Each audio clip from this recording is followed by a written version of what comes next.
Hey, what's up guys? This is King Vox, and today I'm going to be showing you guys a Necro build that I use a lot. Now, this is not a Reaper build, this is not a Scourge build. This is just a build that I use when I feel like playing just regular Necromancer, and the main reason is because it's really strong with your minions. It pretty is a Necro Minion Master build, right? It does a crap load of damage. You'll see soon. So first you have Spite, then you have Soul Reaping, then you have Death Magic, right? So the reason why I took these three is because these are the only three physical basically damage that you can get in the game for Necromancer without having an expansion, right? So this is just a base Necro type thing. But the thing is, if you don't like minions, you're probably not going to like this build because you have to run Death Magic. And if you run Death Magic, you have to have your minions. It's the best third choice here as far as like damage, right? So first we have Putrid Defense, and what this is going to do is take less damage from mobs that are poisoned. The cool thing is you have a talent that pretty much just like keeps spawning bone minions when you kill things. So when they die, they explode with a poison cloud. It also does a crap load of physical damage as well. You can have up to 5 of them out at a time. It's a blast, literally. It's a blast. So next you have Necromantic Corruption. Minions deal more damage and take conditions from you. When a minion attacks, it transfers conditions to its target. Now this is really cool because a lot of fights, some people get hit with conditions that are overwhelmingly dangerous, and they don't know how to get them off. Now you don't have to worry about conditions ever, like literally ever, with this talent. Like you just literally don't have to worry about conditions. And if the conditions are way too strong, even for this talent, guys, this is what you're going to do. You're going to switch from lesser poison cloud, which this is more damage, so this is a damage ability, to more tanky type ability. Now what this does is it increases your toughness for every stack, and it decreases incoming condition damage by 2% for every stack, so that it will always be at like 10 stacks, right? So that's reduced damage from conditions by 20%. That should be more than enough to basically help you survive until your pets can take the conditions off of you. But you have so many pets with this build, conditions aren't going to be a problem whatsoever. So next we have Soul Reaping, and in Soul Reaping, the first category, there's not really much to choose. You can choose Unyielding Blast if you want, which your Shroud 1 puts vulnerability on the target. The problem with this is you already have Axe. Axe already puts a crap load of vulnerability, so that's how you can stack vulnerability up on the target quite easily by auto attacking them. But most of the time your party's going to keep vulnerability on a target maxed out, right? But there's one thing that you don't have as a Necromancer, and that's movement, that's mobility. So I like to get Speed of Shadows, and what this is going to do is remove any type of crippling effect. Basically those three right there: condition remove, condition remove, condition remove. So it removes any type of like chains on you, any blast type of, what is that, chill effect or crippling effect, right? And then it gives you swiftness. It's really cool. So you just boom, go in there, come out, and you got all that stuff removed, and you're able to run and catch up to your party, because that's a big problem, being able to keep up, right? So then next you have Soul Barb. Soul Barbs is really good because it's going to give you 10% more damage overall when you go in or out of the Shroud, which is absolutely great. So while you're in Shroud, you're just going to be smashing the crap out of things for about 10 seconds, right? Shroud is a good source of AoE. It's one of your only sources of AoE with this build, right? And then when you come out, boom, you still have it, right? So you have it for 10 more seconds, and you're able to boom, boom, boom, mess something up. When you're doing crazy damage or you're cleaving with your dagger, your life force is going to get filled, and you'll be able to go right back out, so right back in. So you can go in and out of your Shroud. It's really nice. And if you're really good Necro, you'll keep this up almost 100% of the time. 10% more damage even in Shroud or whatever is a crap load of damage. Shroud, don't sleep on Shroud. Shroud is crazy, right? I know it's not Reaper Shroud, but don't sleep on Shroud. It's absolutely crazy. And the last one you have increase critical chance increased by 33%, ferocity increased by a certain amount. It depends on level. Right now I'm in a low level area, so it's only 76, but This is depth perception. It's a really good skill. So next we have spite, right? Spite is really cool. Shroud 1 gains you might or whatever. That's absolutely fine. But the Shroud 1 and Death Shroud, let me show you guys, isn't necessarily that fast. So as you can see, it's like charges up, then it hits things. Like, that's absolutely fine. It's just not, does hit for a lot, but it's kind of too slow to use for stacking anything, right? But as you can see, you see this axe, right? Look at the vulnerability. Almost, see, you can attack something with an axe for about 5 seconds and get max stacks of vulnerability, which is absolutely great. Right, next we have Awaken the Pain, right? Might grants you more power and less condition damage. This is really great because that's all you're running. You're not running any conditions. You're not really doing condition damage. I know we have the bone fiends that explode, but that explode for physical damage as well, as you can see here. And the physical damage is higher than the poison damage. It is higher, so don't even worry about that. Don't trip, right? So then you have the last one, which is Close to Death. Close to Death is really cool because it increases the damage to enemies below the health threshold, right?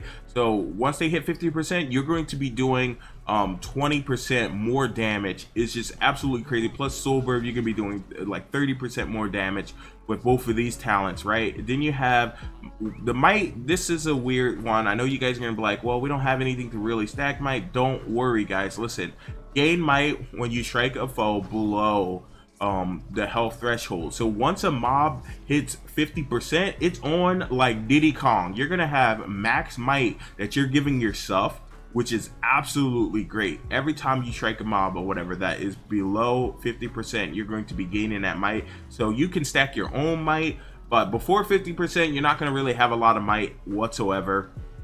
That's fine. That's just how it goes sometimes, right? So also, you're going to be this right here, Lesser Poison Cloud. As you can see, it basically, when you kill a mob as well, it's going to spawn another Jagged Horror. So you're going to have your 2 from your summon, and you're going to be able to summon 3 more for a maximum of 5. And you can let them, if you want to. What I do is I blow them up in the middle of the fight, well, while I'm fighting, and just keep using this skill off of cooldown. And that's how you pretty much use it. So I would actually move it to a slot that you're more comfortable with.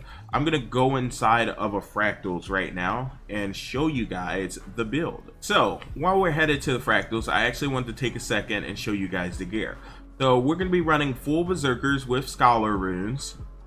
All right, if there's any runes that actually give you maybe some power and some ferocity and pet damage, you can run those as well.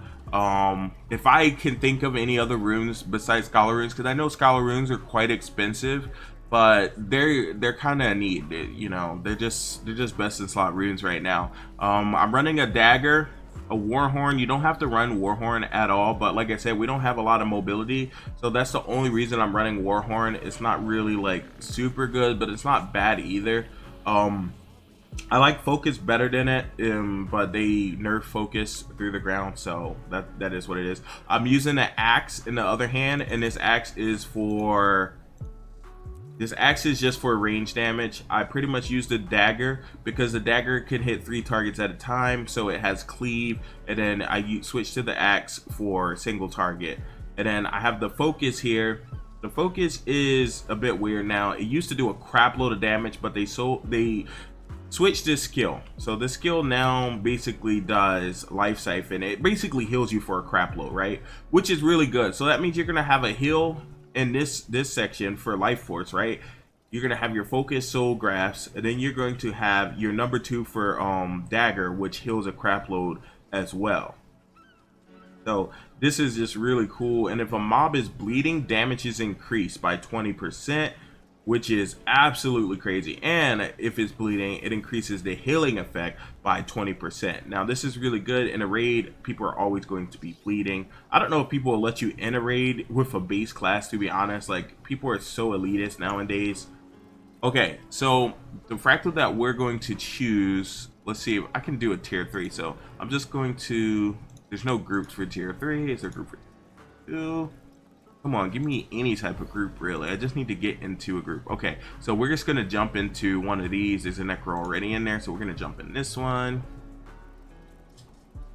Okay, and we're going to hit enter. Okay, so they finally decided to get into a fractal. The crappy part about this fractal is it's not really a good showcase. It's more about like doing mechanics and stuff like that than damaging anything, but that's fine too. Just run. I can use Shroud a little bit just to run faster. This is just another really cool way to use Shroud.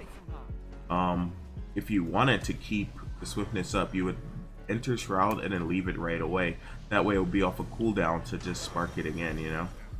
Like this right here, then just leave it, and then by the time your swiftness actually runs out, you can actually use it again. Just a little pro tip for you guys. Hit it again, get some more quickness. I should have left faster, but I didn't. As you can see, I'm also getting protection on Shroud, so that's another option if you guys don't want to get like housed or you're getting trucked or whatever. I pretty much use Shroud to eat damage as well as deal some damage. Let's see. So as you can see, Shroud, I believe pierces, pierces, and it hits like a truck. So don't sleep on Shroud. It's really good, especially in PvP. So look at that, 6,000. You can pretty much, as you can see, Shroud 1 actually doing good at keeping up a bunch of might as well. I didn't think it was going to be able to, but you can see it is more damage than Dagger. But Dagger cleaves, so.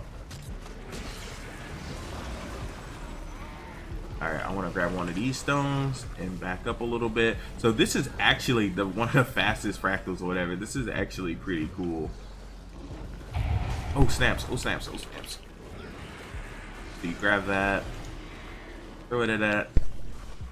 Wham! In the eyeball. That's crazy. So I'm going to actually get hit by this and show you guys the Dagger heal. Alright. So yeah, it's about 2,000, but it's like every like what is the cooldown? That's every 10 seconds. You get like a massive heal. I don't know why that thing was like invulnerable. Kind of weird. So I want to get to this tentacle. I don't want to go too far away from the thing. So it's fine to use axe if you want to, but I have Shroud, so why would I use that? And Shroud distance is like so far. Look.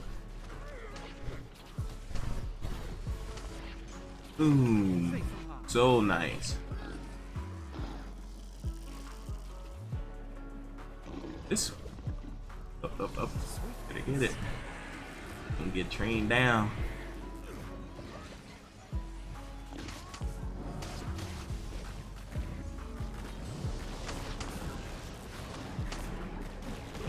Look at that. Axe is absolutely a beast.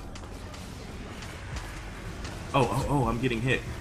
Oh, it's fine. It ate my thing. I think they're doing a challenge too. That's kind of messed up. I kind of screwed it up for them by getting hit. I think it's fine to miss one. I don't think we've missed any more or whatever, so they should be okay.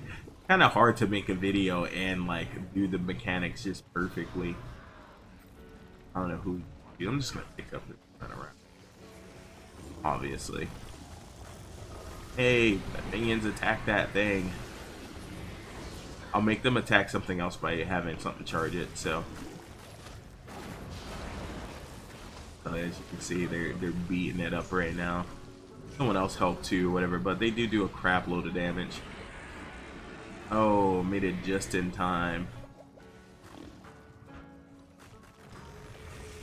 I want to show like the pets actually beating stuff up. I might actually do a solo with them. If you guys would like to see a solo with this build on something, I don't know, like maybe a dungeon or something like that, just let me know. Let me go into my Shroud. Wait, do I still have the crystal? That's crazy. Bro, I still have the crystal.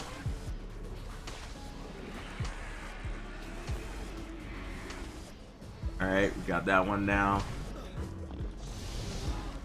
Oh no, I should have feared it. Oh, it's fine. I think I still have the crystal though. Out of here. Get out of here. I'm gonna blow stuff up on it. Look at that. Look at that damage. Oh, I have the crystal, right? No, I don't have a crystal. What? Come on. That's sad. Oh my god. Oh, he picked up one.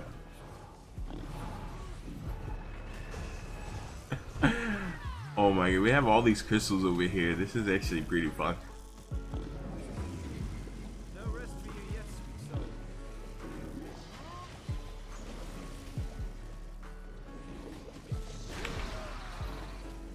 Get him, boys. He hit me.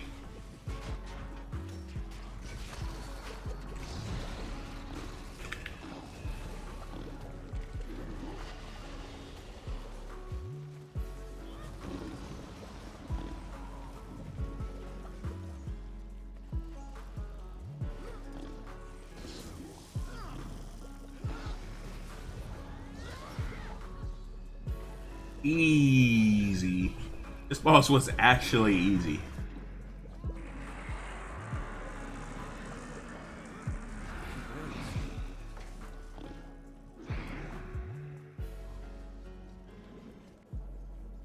Hey guys, what's up? If you guys enjoyed this video, make sure to like, comment, and subscribe. And also, if you would like to see me do a solo fractal by myself with this build, just let me know down in the comments below, and the next video after this one will be that video. If you guys don't let me know, well, then we'll never know.